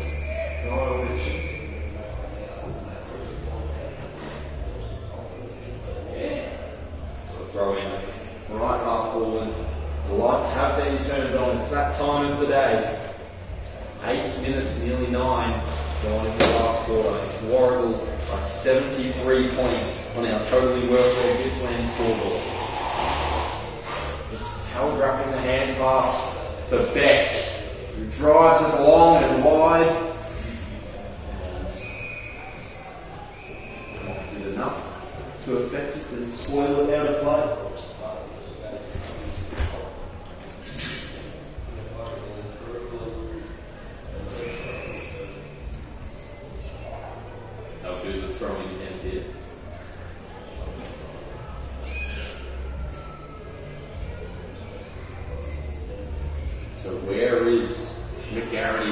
Waiting somewhere to pounce. In the meantime, the goal has been kicked. It has been. Add another to the scoreboard for Warragul. I believe that was Beveridge. But my eyes may deceive me. I think it was. It seems like they said they'll get you around. To kick on the right foot though, with being a left footer. But I'll give it to Beveridge, who's been very good as well.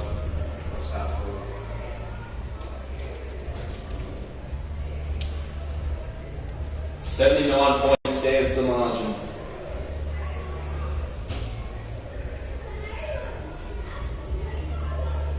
As we wait for the throw in, we'll just go across and around the grounds. Phillip Island are up by 4 goals now after leading by just a 1-stroke kick at half time. So Hefford received the free kick advantage, was taken, and it was definitely a fruitful one. Drawing. Shoved off. Only a team for representation there for Kilcunda. Same position, just the opposite side. Wielding speed. Speed on the left. It just stays in play, and now at the bottom of it was Travis Stuckey. Throw it.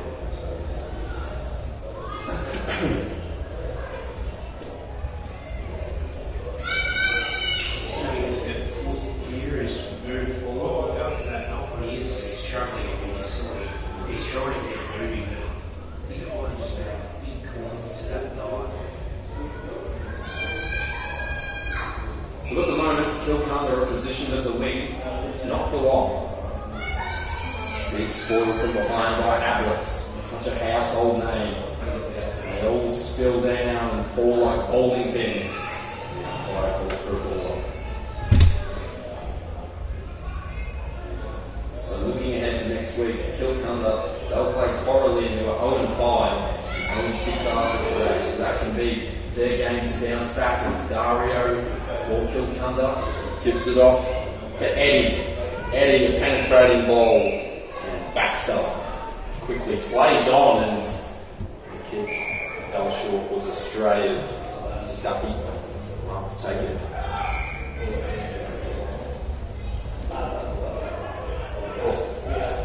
There's to be disciplined here.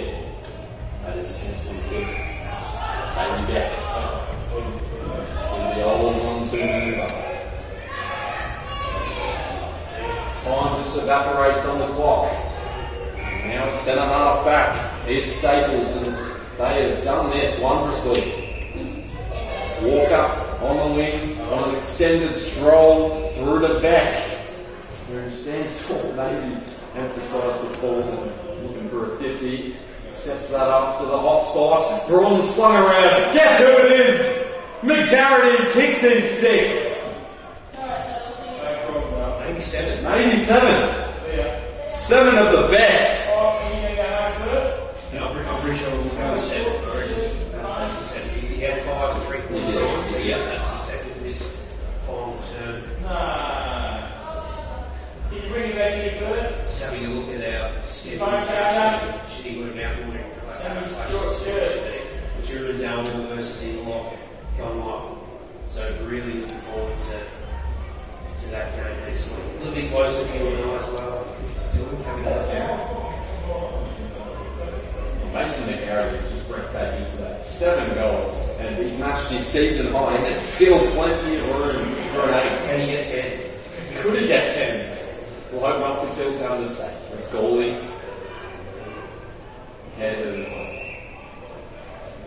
believe it's Phillips who's taking behind. Gives it off quickly, and Eddie expeditiously moved it on. And that's a great hand pass from Baxter. A flying shot at goal has hit the post, and that seems to typify their performance. Yeah. Well, not their performance, but really just their entries inside 50. And few of our between their entries inside 50, but he doesn't look dangerous as Baxter when they get it in his heads. Piercing through a Kilcunda again. Here's Mackie. Rather McKenzie. Identified. Commodore. Using Brewster as a reference. Through the middle of the oval they go. Centre half forward. Has picked up nicely the goalie. Opponents just seem to dissolve around him. No one even bothered to corral him as Crawford. In fact, it's Gorsuch just lying in the back of the opponents. And it's a free kick for sure. Beck quickly plays on. Off to Walker. He's the avenue in at the moment. And so is Brewster. Now where is McGarity? It won't be McGarity, but it will be Anthony Brewster. What's he picked? I think he's hit 2 this afternoon, so he'll be going back for his third. Like he's going across half forward. He's another one who's presented hard all game and just provide that extra long option. The brawny man, Braun, kicks his third. It's a 90-point margin. Really bloody out in the second half now. Yep. Certainly didn't think it was going to be a 100-point margin coming into the game, and there's still plenty of time. 19-12. Now you're on 12 to 5-6 reads the totally workwear Gippsland scoreboard. Plenty of goals to choose from. We've had 24 goals in total, and if you have to select one, it's the King G Trade Contracts goal of the day, Kyle. I think it's still with Kyle Beveridge from that goal, that roving goal back in the second term. Marcus, is any going back on the flight and killing back something earlier in the third quarter. To be honest, it's just been one of those games where you've got many reasons that you've got a high flights game. So, still got 15 minutes remaining in this final quarter, so we might see something special to finish off with. Let's finish off that game. Yeah, plenty of time on already being 6 goals kicked in this last quarter. And maybe another as Visser to fall forward. McGarity, here he is. He picks up, he kicks, and he's kicked 8. Another to the scoreboard, and this is out of hand now. Mason McGarity. He's on track for 10 now. He's got plenty of time now. He's got about 12-13 minutes to kick 2 goals. So can he kick the double digits? Take a bow. He's exhibited his supremacy.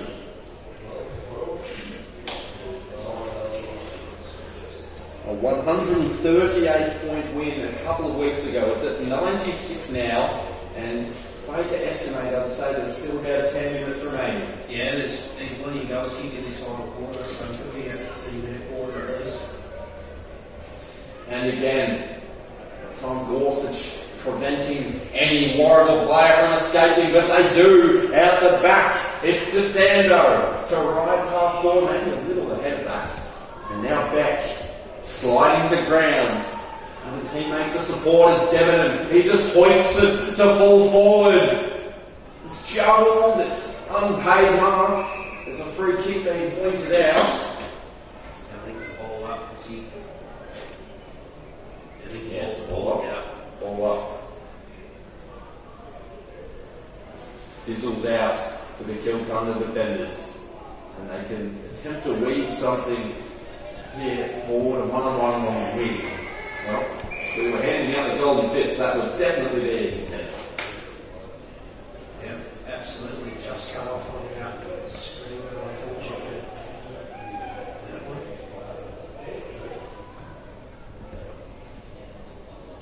So that was Michael Atlas with this. And he was one of their best players last week, as we mentioned. And now a rare opportunity in this last quarter for Kilcunda. There's plenty of defenders, and a host of 10 defenders really for Warragul. It's Luke Walker on the left. Eddie did enough to spoil it, but he'll have to retrieve it by himself because there were no Kilcunda players. And again, look at them just rapidly moving forward. A flock of plays for Warragul. The 1-2, that time it was Staples to Beveridge, who's already kicked 4, and now it's Brewster, the captain. We love a captain's goal. Look to see which was the most feasible, but he took the point himself and missed to the near side. So it's a 97-point lead, and they just love to escape the jaws of a 100-point deficit here in Kilcunda. Yeah, I think that'll be the goal now for Kilcunda is to make sure they keep it up to that 100-point margin. There's something about that 100-point psychologically, I think, Dylan, is if you just get that 100-point versus a 90-point, it makes a lot of difference. So if you are Kilcunda, you regroup, review the game. And next week, what can they do? Obviously, they're playing Coralina, so it's definitely a winnable game. Look, Coralina are a good side as well. I mean, they plays at the grand final, a couple of years ago. That said, I think it's they probably just need to get the ball this I think to the middles. Certainly trying to move from a slingshot style footy, but which is fantastic if you play that style of footy. But it's back, you really do need to get the ball in there a little bit more frequently. And when it does get in there, let's make sure you're all because it's just coming out so easily today. So speed, kicked it to a defender, and now there's repercussions sparking everywhere. Beautiful delivery from Staples, and I'm not even going to mention who it is. You can take a guess. It's that man going for number 9. We're on the Garrity watch of this last quarter. And Garrity watch has got the scope on him. Positions about 35 metres out. He's kicked 8 so far. The rain starts to crawl down for number 9 on the day. Look at him go! That's not being said because they are coming from everywhere. They are getting around him. And we missed. We will keep a close watch on it, but unequivocally the best player of the game today, Mason McGarity. His previous season high was a couple of weeks ago with 7.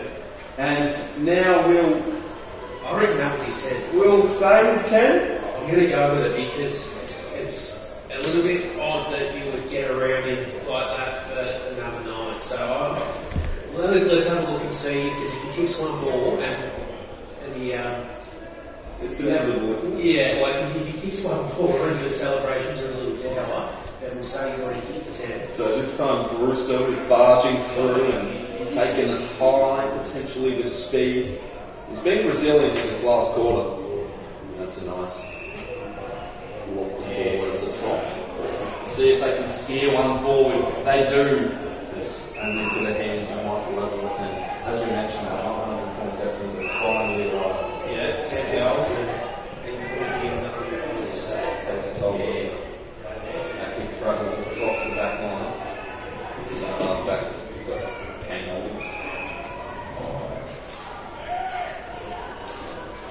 comedy. Down. Down. They didn't behave for Brewster. And now Kilcunda. Again, it's Abbott. Not just being a strong structure back there to Kilcunda.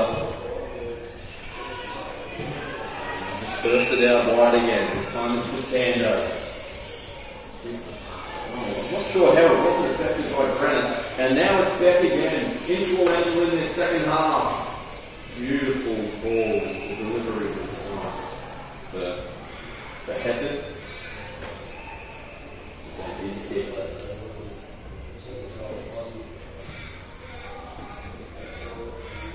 Now that's a courageous ball. That's out on the ball.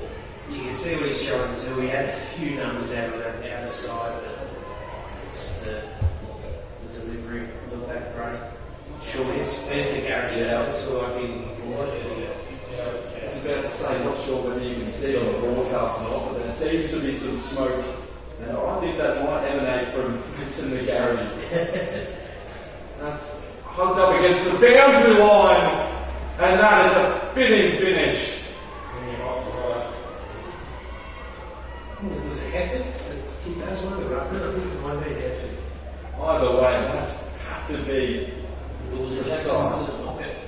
Yeah, there was no room for error. It certainly wasn't McGarry. It wasn't as well. It was Hefford by the looks of it, because Marcus already moved around, so that one's a Hefford. Now, there was minimal margin for error on that kick. That is And the goal by didn't move. He kicked it straight over his head.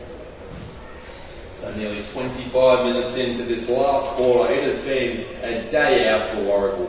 22-13, 145 to 5-6, 36 on the totally workwear Gippsland scoreboard, and they're still ravenous for more.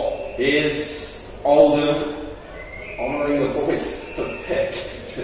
The hand pass a little indiscriminate and it's out down. One thing I also want to mention as well in terms of where these two clubs are at currently is just looking at the players, they've got young up with that side, so it is fair to say they're in a different phase of development as opposed to the Warragul side, who look like they've got a wealth of experience across the line.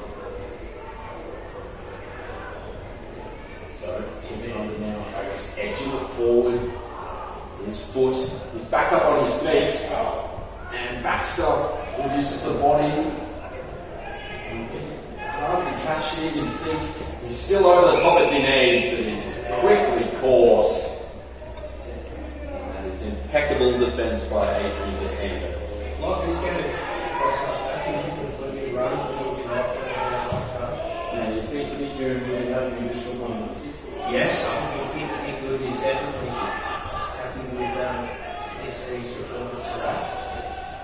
He'd probably be happy that we haven't seen his name too often today, Nick Good. He might be a bit heavier in the pocket compared to some other weeks. So Nick Good, if you're listening, we're just going to try and say your name again. He's obviously been carrying this last quarter. Gibson to Brewster, and forward again. But Gary, it was his to mark, and disappointingly he's dropped it. In fact, he didn't even have hands to it. It was great, good innovation by the defence. Goldie to Eddie. He's been their best player, I think, Eddie. I really like his game. Took a bit field across our Eddie to Dario. Now Dario's off. Now Foot. He'll quickly assess what's ahead. It was a great assessment because Baxter will be assembled underneath this one. And he'll take all the time in the world. No need to hurry. 27 minutes gone. And reduce it to a 103. Should go back and kick it. He's another one, likes his game, just hasn't had the ball come in there. Unfortunately. So if anyone can hold his head high, it's Marcus Baxter. And he does kick Kilcunda 6th. There's one more goal there's probably, I reckon, a couple of minutes left. So if someone can get one more goal and get it under that couple of margin, probably be particularly that side.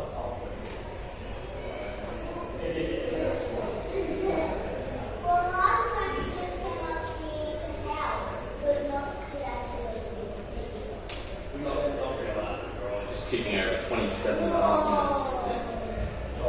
Probably over the 30-minute mark for sure. About 9 10 goals kicked this quarter. Mockets in the ruck against Goldie again. He's just there for the take. It is him. Swung around in the tackle, experiencing plenty of longitude. Just the midfield for Warragul. And now, as Kyle said, another chance for a goal here for Kilcunda. Waitman over the top, or along the ground rather, for Dario. Had it attached to him, but it was disarmed. That is a dangerous kick. Back. Another wing here's for Gary. Different habitat. And still apply some pressure. Sorozinski, the pirouette. Top again, Dario taking hold of Sorozinski. Now, we saw his call pick up in the second quarter. Would you give him a chance from here? Give him a chance, you reckon? Maybe. And unfortunately, it just slides along the ground. Waitman will tackle it on. Disadvantage. But Bush back up on his feet, as we said earlier, and he kicks a consolation goal. But we're just happy that there hasn't been an injury. Yes, and they've got it under that 100 goal.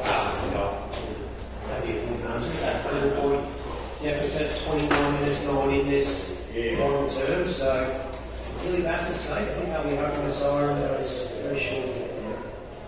It does. That's a mental poll, doesn't it? From 100 as opposed to number 6 from the Kilcunda side, the emergency. I'll try to stuck him under the ball. Yes, he was at number 5. Was a 5. So who got down as number 6? Grants.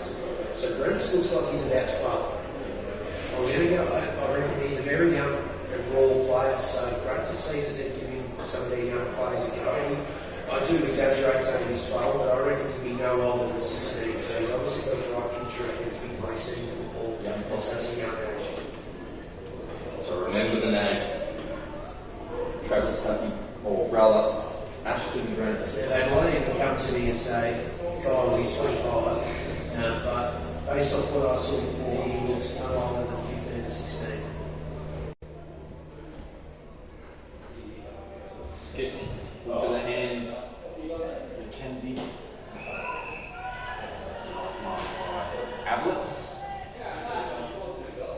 One bounce to a back. Just manoeuvre across this back line of defence. It's quite scattered actually. No one really manning up. So Walker led up. In the end, the selection was Thomas Comedier. Can't be long until the final siren sounds as Walker's relocated, and was that 50 metres? It was. Yeah, I think we did mark it. He slapped the ball out of his head, so rightly so.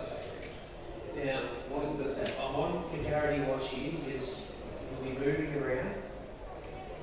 Just had someone come up from Warragul.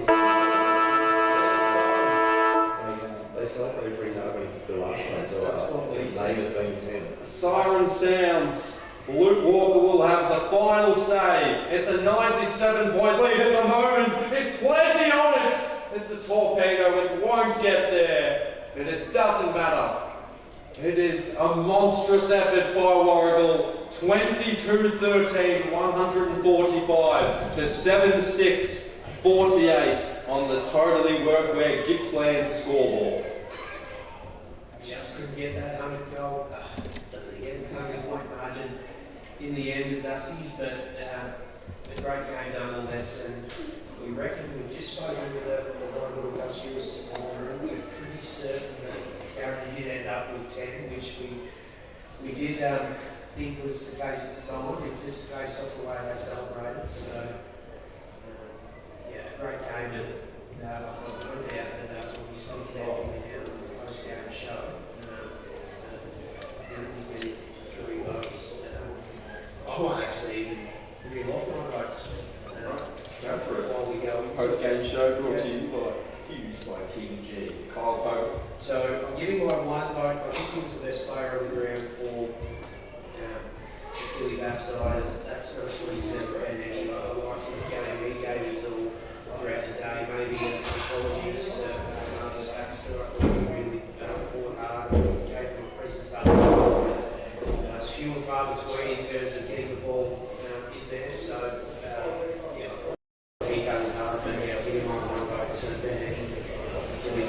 2 votes goes to Shane Brewster, the captain of the Warragul side.